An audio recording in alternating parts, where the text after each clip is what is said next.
Hello, everyone. Welcome and thank you for joining us for our November episode of Chang Reaction.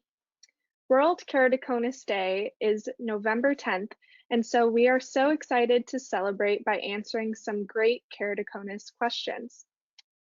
My name is Taylor Young, and I am the Assistant Director of the National Keratoconus Foundation. We are a patient advocacy program based in Southern California at the University of California, Irvine. NKCF provides information to patients and their families and raises public awareness of this cornea disease. We invite you to visit our website, nkcf.org, and sign up for our newsletter and to register for our bi-monthly webinars. We also post news on our LinkedIn, Instagram, and Facebook pages. This is episode 20 of Chang Reaction, our Ask the Expert podcast. Our partner is Dr. Clark Chang, a noted keratoconus expert and friend of NKCF. We often receive questions about life with keratoconus, and Dr. Chang is here to help answer those questions. You can view past episodes by going to nkcf.org/webinars. Dr. Chang is currently the Director of Specialty Contact Lenses on the Cornea Service at Wills Eye Hospital in Philadelphia. He is also a member of the medical affairs team at Glaukos, the company that makes the FDA-approved cross-linking product and equipment. He is a graduate of the Pennsylvania College of Optometry and a fellow of the American Academy of Optometry. Dr. Chang was also named the NKCF Top Doc in 2020. Hi, Dr. Chang. Hi, Taylor. Hi, everybody. Hello. Okay, so let's hop right in. Our first question comes from Manra in California. He is currently 18 years old and was diagnosed with keratoconus at 15 years old. He says his keratoconus has been stable since then, but his vision has deteriorated. He says he has allergies, as if his nose is blocked most of the time at night. He has tried consulting with doctors, but has not helped really his situation, and it seems severe. So he asks, how should he manage this? That it seems severe or not severe? I guess clinically it does not seem severe, but to him it is severe. I see. And you know, that's a great question. And before I answer that question, in my haste to get us started, I forgot to mention that viewers out there who saw me put on this pair of glasses last time, I remember that I put this pair of glasses on for World Keratoconus Day, which is coming, and because it's month of November, which I know we're going to talk about a little bit more, but I just want to get everybody excited about starting to plan how you're going to celebrate World Keratoconus Day so that we could all work together in raising awareness. But let me come back to answering question for Manra. It's a great question. You know, I'm glad to hear that the clinical presentations of your keratoconus condition is not severe. And it's not uncommon that the severity of the disease, and there are literatures out there that does studies that does show this, that the severity of the disease and the impact of the disease is not the same thing, right? So you can have milder form of the disease, but possibly feel very impacted in your vision. So certainly don't feel that there's something wrong with that or feel bad about saying it out loud. That is a struggle that we know a lot of keratoconus patients, including members of NKCF, often struggle with. So while I am glad to hear that your keratoconus condition, judging from your prior exams, are not severe, and I think you are doing the right things in terms of self-monitoring your vision in between your regular eye examinations. So those are good. However, having said that, we know that the risk of progression is much higher in young adults compared to somebody much later in life, for example. And your report, you being 18-year-old, and that your report of deteriorating vision with your glasses can be a sign of progressive keratoconus, right? And so I would suggest that you should seek the opinion of your eye doctors and potentially for a second opinion if needed to determine or help determine if you have progressive keratoconus in one or both eyes. And if yes, indeed, that either one or both eyes that your keratoconus is progressing, then you may benefit from the FDA-approved corneal cross-linking to halt or slow down the disease progression. That may then also help preserve your vision. Right? And because the goal of the FDA-approved cross-linking treatment is to halt or slow down disease progression, then the resultant treatment benefit have actually been reported in studies to be greater in earlier stages, meaning you don't have to wait until you are much worse. You just need to make sure whether you're to get a diagnosis of whether or not you're progressive, right? Those are two separate things. And to seek the earliest treatment when you have progressive keratoconus is actually also in concordance with the guideline published by American Academy of Ophthalmology for progressive keratoconus patients. So please don't just think that there's no help out there for you. Consult your eye doctors sooner than later. Just because if you notice that your vision continues to worsen, you don't have to wait for 6 months or 1 year before you go back to see your eye doctors again, right? So sooner or later may be more beneficial if you're noticing these changes. And if cross-linking is recommended for you by your eye doctors, be prepared to consult your eye doctors after such treatment, because there are different methods clinically that can help you achieve better function should your progressive keratoconus be slow or halted. And such methodology would be things that you're more familiar with, such as glasses or contact lenses, pending the staging of your keratoconus.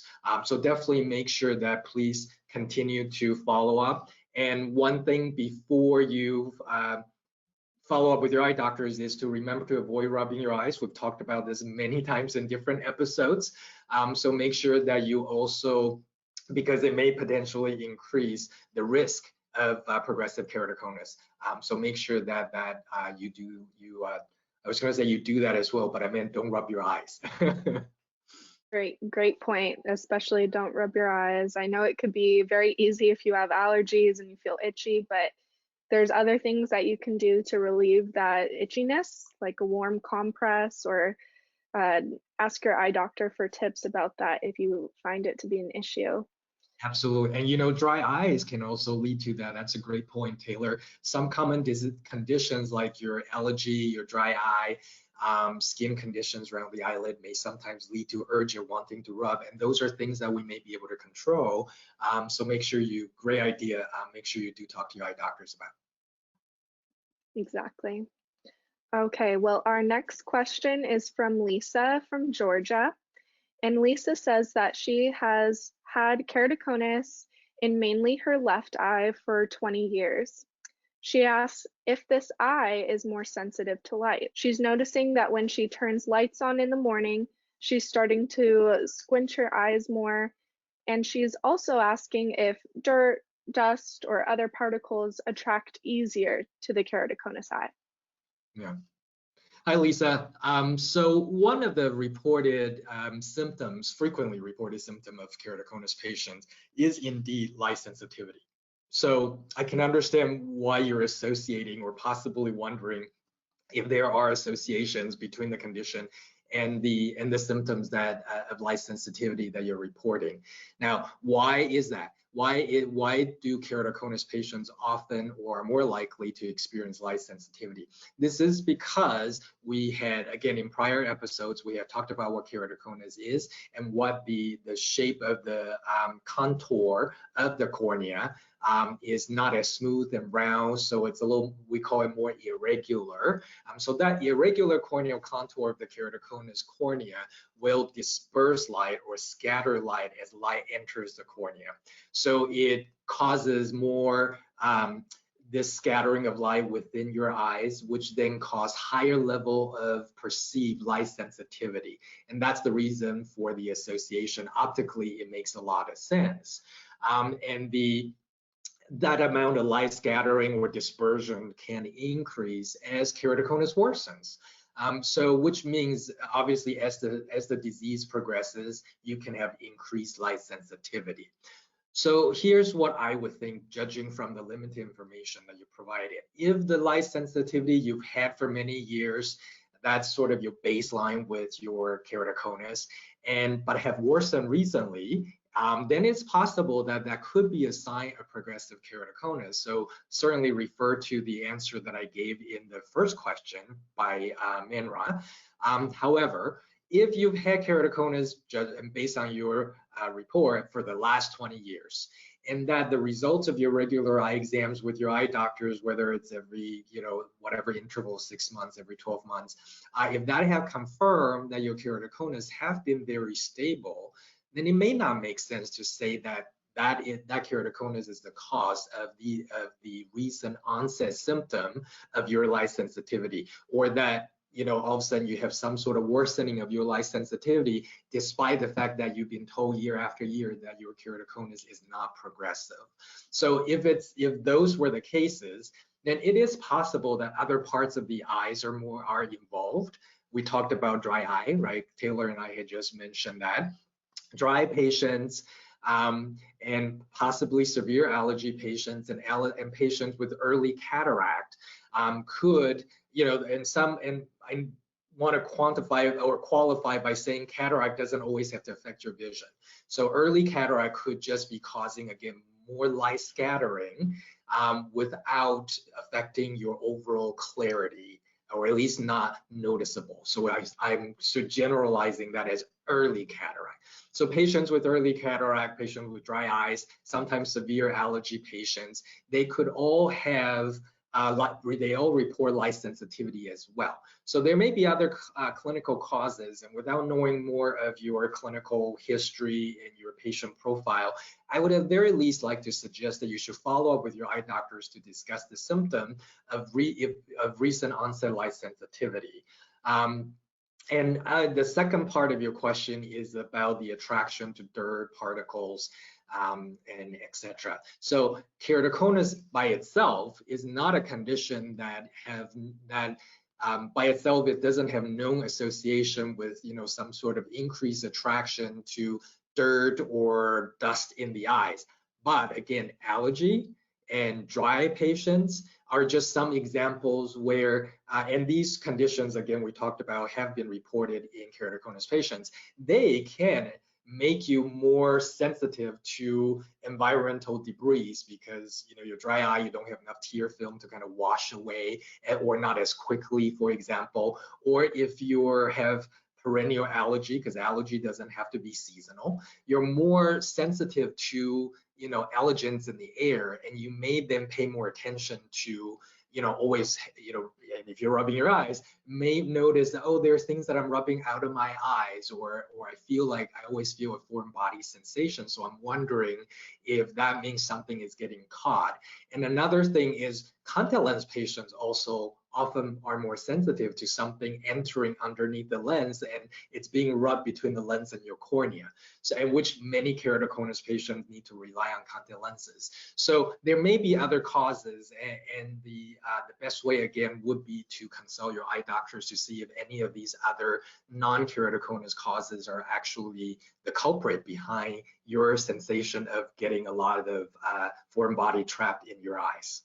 That's a good point. That kind of, in a way, leads us to our next question from Dick Strauber, who is a world traveler. He says that he has keratoconus and has been wearing scleral lenses since after he had cataract surgery. As he mentioned, he's a world traveler and is very active. He is a forester doing backcountry horse trips, enjoying biking, and even wants to start skiing again. He doesn't wear his scleral lenses every day due to finding it challenging to keep the lenses clean during these many outdoor activities. His question is it of a concern to be taking days off from his scleral lenses? And he also notes that he is 87 years old and also wants to know how old your oldest, not keratoconus, your oldest contact lens patient is. I just got to say, wow, he does a lot. Good for him. Good for you, Dick, for sure. I echo Taylor's sentiment here. But again, this is, we're celebrating Keratoconus Day, and what an inspiration, this is of, because, I'm sure, Taylor, you get it all the time too from patients emailing NKCF, and I get this a lot in person as well, is, if I'm working with the keratoconus patients in contact lenses, I know his question is not specifically to keratoconus patients in terms of how old, but I get asked all the time, well, how old can I be to still be wearing contact lenses and put lenses on, take lenses off? So for that, I will point to Dick, and for everybody as an example, to say he is going strong and he's doing all these activities. So what an inspiration for, World Keratoconus Day. Let me answer the first question though, which is, how about, due to certain activities that he's not able to keep his contact lenses on all the time, is there a concern to take breaks from his scleral lenses, and it may be even, multiple days, whether consecutively or every other day or some sort of regular interval? And Dick, so the answer to that is no, it's not a concern. The intricate part here may be, if I have a new contact lens patient, a new keratoconus patient, new to contact lenses, or struggle with contact lenses, and now I'm, redesigning or, refitting a new design, and I want that patient to get mechanically and also to mechanically adapt to the lens, and also optically, and also for neural processing, then I will require them to wear lenses continuously for a period of time until they reach such full adaptation. And that usually is within the first few months, after which I usually tell them it depends on, because the lenses, any specialty lenses that your doctors fit you, is to improve your vision. It's not to address, say, the progressive nature of keratoconus. It's just there to give you the best vision, to allow you to function the best possible. And therefore, as long as you're safe, you're comfortable doing, some of the daily activities without your contact lenses, and you have fully adapted to your lenses, then there's no concern from my point of view for my own patients in being able to take contact lenses off for, a few days, or even for a day, or a few extra hours to, in one day versus the next day. It's a very free, styling type of schedule once you reach that full adaptation. And in terms of my, I don't know that my patients are happy if I say my oldest patient. Some of my more mature patients are in the similar neighborhood in terms of their age with Dick. So certainly, again, I love working with my patients and watching how they're enjoying their lives, like Dick is, with being a world traveler, and whether you're enjoying your horse riding or thinking of picking up skiing and you're continuing to bike. I love the fact that we're able to be part of that and be able to help our patients, keratoconus patients specifically, celebrate their lives. So please continue to write back in, Dick, and let us know how you're doing. And I will let my patients around your age let them know that they need to catch up with you and do all these activities you're doing, or I won't see them again. I'm just joking, of course. I will see my patients. Yes, well, this also kind of made me think of a past webinar we had. I want to say is with Dr. Stephanie Wu back in March. She had a topic all about contact lens options for keratoconus patients. And if I'm remembering correctly, she said something like, you can talk with your doctor to kind of find different contact lenses that fit different activities. Obviously, there's a cost to that. Obviously, there's other challenges. It's not as easy as just getting a new lens. But I do think if that's something that keratoconus patients are interested in and they're finding it hard to wear their lenses at very particular activities, then maybe that's something they can explore. Yeah, absolutely. That's such a great point. And if any of you out there have other questions with regard to that in that nature, certainly write in. I do have patients who actually may wear different type of lenses for different activities. So that's such a great point. So that's possible. Sometimes we all need a little bit of creativity in our life, and that may be the same thing in how healthcare is delivered to you and how your eye care is delivered to you. So if we could be of any help to kind of shed some light in that, I certainly be happy to do that in a future episode. But I feel like we should talk about World Keratoconus Day a little more. Definitely. So World Keratoconus Day is on November 10th, and NKCF is hosting a few different activities to get the word out all about keratoconus. The objective is to really spread awareness about what the disease is and share the symptoms so that people who may relate to that but don't have a diagnosis can come prepared to their doctor and ask the right questions. And so if you'd like to learn more, you can visit nkcf.org and you can check out our tab titled World KC Day. You'll find different social media ideas or just more information about things you can share with your friends and family. And we also have a photography contest going on right now where we'd love to see how keratoconus is depicted through your eyes. And we want to see creative photos and really tell your personal story about keratoconus. And I have planned some recordings that I also will make available for World KC Day. So, look them up on my social media channels, look up my name, you'll find them. And let us know how you're celebrating World Keratoconus Day, and keep on sending your questions. We love to help you in answering those questions, or share your experience with us, like Dick said, with regard to what you're doing, what did you do to celebrate your World Keratoconus Day. And it doesn't have to be just that one day, because you should celebrate keratoconus every day.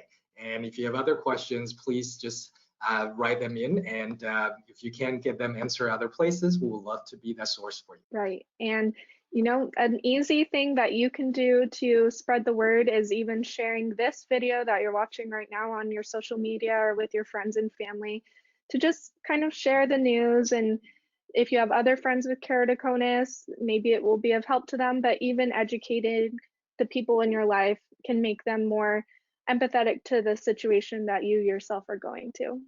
Absolutely. Give us a thumbs up. Yes. Okay. Well, thank you, Dr. Chang, for guiding us through these questions. And thank you to everyone who wrote in. Very interesting and exciting questions.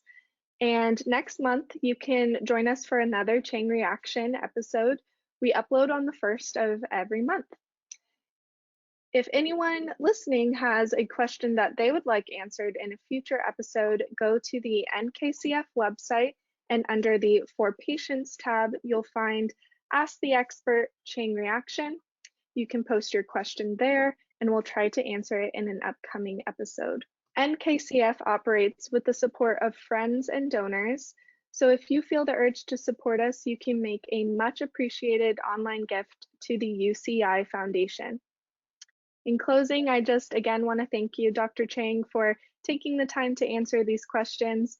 Thank you to everyone for writing in, and everyone should go to our website, nkcf.org, to learn more about World Keratoconus Day and how you can spread the word on November 10th. Happy World Keratoconus Day, everybody.